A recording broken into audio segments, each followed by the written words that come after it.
ഞാനിപ്പോ വെലങ്ങാടിലെ മഞ്ഞച്ചീളി എന്ന് പറയുന്ന സ്ഥലത്താണ് നിൽക്കുന്നത്. നിങ്ങൾ എന്റെ പുറകിൽ കാണുന്നത് വലിയ ഉരുൾപൊട്ടലുണ്ടായി ആ വനത്തിൽ നിന്ന് കല്ലും മണ്ണും വെള്ളവും പാറയും എല്ലാം ഒഴുകി വന്നിട്ടുന്ന സ്ഥലമാണ്. കാണുമ്പോൾ ഇത് ഒഴുകിക്കൊണ്ടിരുന്ന ഒരു പുഴയുടെ പോലെ തോന്നുമെങ്കിലും ഇവിടുത്തെ ഒരു ഭീകരാവസ്ഥ തിരിച്ചറിയാൻ വേണ്ടി ഞാൻ പറയുകയാണ്. ഇവിടെ ഒരു ചെറിയ കടകളും അതുപോലെ വായനശാലയും നിരവധി വീടുകളുള്ള ഒരു പ്രദേശമായിരുന്നു. ആ പ്രദേശം തന്നെ ഇല്ലാതായ തരത്തിലായി പോയിരിക്കുകയാണ്. ഒന്ന് അങ്ങോട്ട് നോക്കുക, ആ സൈഡിലേക്ക് നിങ്ങളൊന്ന് നോക്കുക, അവിടെ നിങ്ങളൊന്ന് കാണിച്ചാൽ അത് അവിടെയൊക്കെ വീടുകളാണ് ഉണ്ടായിരുന്നത്. ആ മണ്ണടിഞ്ഞ് നിൽക്കുന്നതൊക്കെ വീടുകളാണ്. കുറച്ചും കൂടെ റൈറ്റിലേക്ക് നോക്കിയാൽ അവിടെയുള്ള വായനശാലയും ഇതിന്റെ തൊട്ട് താഴെ നിങ്ങൾ താഴോട്ട് നിങ്ങൾ നോക്കും. ഇതിന്റെ തൊട്ട് താഴെ കാണുന്ന പാറയും കല്ലും ഒന്നും ഇവിടെ ഉണ്ടായിരുന്നില്ല. ഇവിടെ ആളുകൾ സമാധാനമായിട്ട് ജീവിച്ചിരുന്ന ഒരു പ്രദേശം. ഒന്ന് അങ്ങോട്ട് നോക്കി, ആളുകൾ സമാധാനമായിട്ട് ജീവിച്ചിരുന്ന ഒരു സ്ഥലമാണ്. ഇവിടെ മൂന്ന് കടകളുണ്ടായിരുന്നു, നിരവധി വീടുകളുണ്ടായിരുന്നു, അതുപോലെ ഒരു കുരിശുപള്ളി ഉണ്ടായിരുന്നു. ഇതിന്റെ തൊട്ടടുത്താണ് മാത്യു മാഷ് എന്ന ഈ നാടിന് ഏറ്റവും പ്രിയപ്പെട്ട ഒരു മാഷ്. അദ്ദേഹത്തിന്റെ വീട് സുരക്ഷിതമാണ്. പക്ഷെ രാത്രി മറ്റുള്ളവർ പ്രയാസത്തിലാണെന്ന് അറിഞ്ഞിട്ട് ഓടി വന്ന് എന്തെങ്കിലും സഹായം അവരെ ഇപ്പുറത്ത് കടത്തി കൊണ്ടുപോകാനോ സുരക്ഷിതമായ സ്ഥലത്തേക്ക് മാറ്റാനോ ഒക്കെ വേണ്ടി വന്ന അദ്ദേഹത്തിന് പെട്ടെന്ന് ഉരുൾപൊട്ടലുണ്ടായി. അദ്ദേഹത്തിന് പിടിച്ചു നിൽക്കാൻ കഴിയില്ല. അദ്ദേഹത്തെ രക്ഷിക്കാൻ വേണ്ടി കയറെടുക്കാൻ വേണ്ടി ഒപ്പമുള്ള ആളുകൾ തിരിഞ്ഞു. ആ തിരിഞ്ഞ സമയത്തേക്കും വലിയ ഒരു പാറ വന്ന് ആ കുരിശുപള്ളിയും കടമുറിയും എല്ലാം എടുത്തുകൊണ്ട് പോയി. ഇപ്പൊ മാത്യു മാഷെ കാണാതായിരിക്കുകയാണ്. ഇപ്പൊ ഇവരോട് അന്വേഷിക്കുന്നു. പഞ്ചായത്ത് വൈസ് പ്രസിഡന്റ് ഇവിടെ വീട് നഷ്ടപ്പെട്ടത്, ഈ വീട് ഞാൻ നേരത്തെ കാണിച്ച ആളാണ്. ഇവിടെ അന്വേഷിക്കുമ്പോഴാണ് ഇതിന്റെ ഒരു ഭീകരത മനസ്സിലാവുന്നത്. അന്ന് രാത്രി മേലെ ഉരുൾപൊട്ടിയിട്ടുണ്ടെന്നുള്ളൊരു ചെറിയ സൂചന കിട്ടിയതുകൊണ്ട് ഇവിടെയുള്ള എല്ലാ വീടുകളിൽ നിന്നും ആളുകളെ മാറ്റി. ആ ആളുകൾ മാറിയിട്ടില്ലായിരുന്നെങ്കിൽ നമ്മൾ വയനാട് കേട്ടതുപോലെ വലിയൊരു ദുരന്ത വാർത്ത ഇവിടെയും കേൾക്കേണ്ടി വരുമായിരുന്നു. ഇപ്പോഴത്തെ സാഹചര്യം ഇവിടെ വളരെ ഭീകരമാണ്. ഞാൻ അപ്പുറത്ത് മഞ്ഞത്തിന്റെ അപ്പുറത്ത് മഞ്ഞത്തിന്റെ ഭാഗത്തേക്ക് പോയി. അങ്ങോട്ടേക്ക് ഒരു വാഹനവും പോകാൻ പറ്റില്ല. ഒരാളെ ആശുപത്രിയിലേക്ക് കൊണ്ടുവന്ന് തീർത്തും ഒറ്റപ്പെട്ട് കിടക്കുകയാണ്. അവർക്ക് ഒരു വശത്തേക്കും ഒരു വാഹനത്തിൽ പോകാൻ കഴിയില്ല. രോഗിയായിട്ടുള്ള ആളുകൾ, വയസ്സായ ആളുകൾ വരെയുണ്ട്. അതുപോലെ തന്നെ മരുന്നിന് ആവശ്യമുള്ളവർ ഉൾപ്പെടെ ഒരുപാട് ആളുകൾ അവിടെയുണ്ട്. അവശ്യ വസ്തുക്കളൊന്നും അങ്ങോട്ടേക്ക് കൊണ്ടുപോകാൻ കഴിയാത്ത സാഹചര്യം.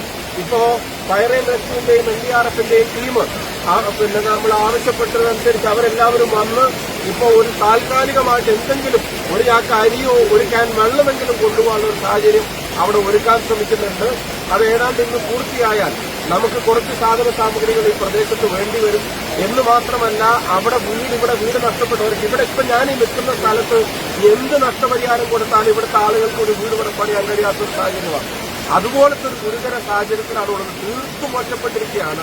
വയനാടുണ്ടായതുപോലെ തന്നെ അപകടം ഉണ്ടാവുമായിരുന്നു. ഇന്നലെ രാത്രി ഇവിടുത്തെ പൊതുപ്രവർത്തകരും അതുപോലെ തന്നെ പള്ളിയിലെ അച്ഛനും ജനങ്ങളും നാട്ടുകാരും പഞ്ചായത്ത് വൈസ് പ്രസിഡന്റും ഇവിടുത്തെ ജനപ്രതിനിധികളും എല്ലാവരും കൂടെ ചേർന്ന് എല്ലാവരെയും മാറ്റിയത് കൊണ്ട് മാത്രമാണ് വലിയൊരു ദുരന്തത്തിൽ നിന്ന് ഈ നാട് ഒഴിവായത്.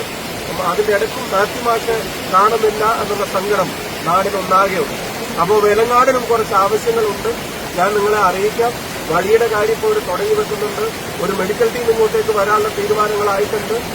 ഫയർ ആൻഡ് റെസ്ക്യൂ NDRFും ചേർന്ന് ഇങ്ങോട്ടേക്ക് ഒരു ജീപ്പെങ്കിലും പോകാനുള്ള സംവിധാനമാക്കിയാൽ ബാക്കി അവശ്യ വസ്തുക്കൾ എത്തിക്കാൻ. ഇവിടെ കറണ്ടില്ല, അതുപോലെ തന്നെ ജനറേറ്റർ ഇപ്പോൾ വർക്ക് ചെയ്യുന്നതില്ലാതായിപ്പോയി. ഒരുപാട് ആവശ്യങ്ങളുണ്ട്. ഞാൻ അറിയിക്കാം. എന്താണെങ്കിലും ഇത് വളരെ ഗൌരവത്തോടെ തന്നെ ഭരണകൂടം കാണേണ്ട ഒരു കാര്യമാണ്. മഴ വീണ്ടും പെയ്യുകയാണ്. ഇപ്പൊ താമസിക്കുന്ന ഇടങ്ങൾ പോലും സുരക്ഷിതമല്ല എന്ന് അറിയുന്നു. കൂടുതൽ കാര്യങ്ങൾ അറിയിക്കാം. ഇവിടുത്തെ അവസ്ഥയും ഞാൻ പൊതുജനങ്ങളുടെയും ഇവിടുത്തെ ഭരണകൂടത്തിന്റെയും മുമ്പാകെ കൊണ്ടുവരികയാണ്. ദയനീയമായ ഭീകരമായിട്ടുള്ള അവസ്ഥയാണ് ഇവിടെ നിലനിൽക്കുന്നത്. ഇടങ്ങൾ പല പ്രദേശങ്ങളെ ഇല്ലാതായിപ്പോയി. പലരുടെയും വീടുകൾ പൂർണ്ണമായിട്ടില്ലാതായിപ്പോയി. പലർക്കും ഈ വീടുകളിൽ ചെന്ന് താമസിക്കാൻ പറ്റാത്ത സാഹചര്യമായിപ്പോയി.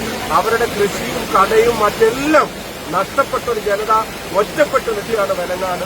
ഇവരെല്ലാവരും കൂടെ ചേർന്ന് അവർക്ക് വേണ്ട കാര്യങ്ങൾ ഒരുക്കാൻ ശ്രമിക്കുന്നുണ്ട്. അതിന്റെ കൂടെ നമുക്കും പങ്കാളികളാവാം. ഓരോ വർഷത്തിനും സ്ഥിരമായിട്ട് നടക്കുന്നതാണ്. പിന്നെ പക്ഷേ കേഷ്വാലിറ്റി കുറവ് കണ്ടാൽ ഉരുൾപൊട്ടലല്ല ഇങ്ങനെ വർഷം പക്ഷേ അതിനെപ്പറ്റി ഒരു ശാസ്ത്രീയപരമായ ഒരു പഠനം നടത്താത്തതല്ല ഈ ദുരന്തം അടിക്കടി വർദ്ധിക്കാൻ. ഇതിന്റെ ഒരു പ്രശ്നം നമുക്കത് ഉണ്ടാവുമ്പോൾ നമ്മൾ അതിനെ പറ്റി കൺസേൺ ആവും. പിന്നെ അതൊക്കെ ഒന്ന് ഉണങ്ങി ശരിയായി പിന്നെ അതാത് ഇടങ്ങളിലേക്കുണ്ട് പോകും. ഇന്നലെ തന്നെ അവരാ വീടുകളിൽ നിന്ന് മാറി. ഇപ്പൊ ഞാൻ ഈ നിൽക്കുന്ന സ്ഥലത്തൊക്കെ വീടുകളായിരുന്നു എന്ന് പറയുമ്പോൾ നിങ്ങൾ ആലോചിച്ചു ഇത് മാറിയിട്ടില്ലായിരുന്നെങ്കിൽ അവസ്ഥ ഉണ്ടാവുമായിരുന്നു. അപ്പൊ അങ്ങനെ ഉള്ള ഒരു സാഹചര്യത്തിൽ ഇവിടെ എത്രത്തോളം അവർക്ക് ജീവിക്കാൻ കഴിയും അവരുടെ ഇടങ്ങളിൽ നിന്നത് പരിശോധിക്കപ്പെടേണ്ടത് തന്നെയാണ്. അപ്പോൾ റവന്യൂ അധികൃതർ ഉൾപ്പെടെയുള്ള ആളുകൾ അതിനനുസരിച്ച് റിപ്പോർട്ട് തയ്യാറാക്കുമ്പോൾ ഇവിടുന്ന് അങ്ങോട്ടുള്ള കാര്യങ്ങൾ അവർക്ക് ജീവനും സ്വത്തിനും സുരക്ഷ ഇല്ലാത്ത സ്ഥലങ്ങൾ അത് അങ്ങനെ തന്നെ രേഖപ്പെടുത്തേണ്ട ആവശ്യമുണ്ട്. ഇപ്പൊ കാണുമ്പോൾ നോക്കുമ്പോൾ ഒരു നഷ്ടം ചിലപ്പോൾ വീടിന്റെ ഒരു ഭാഗത്തൊന്ന് ഇടിഞ്ഞിട്ടുണ്ടാവാം, അല്ലെങ്കിൽ അടിയിൽ തറ കീടുക, അതല്ല നഷ്ടം. ഇനി അവിടെ താമസിക്കാൻ പറ്റുമെന്നുള്ളതാണ്. അതിന് സയന്റിഫിക് ആയിട്ട് തന്നെ ഒരു അപ്രോച്ച് തീർച്ചയായിട്ടും ഇവിടുത്തെ റവന്യൂ സംവിധാനങ്ങൾ ഉണ്ടാക്കേണ്ടതുണ്ട്.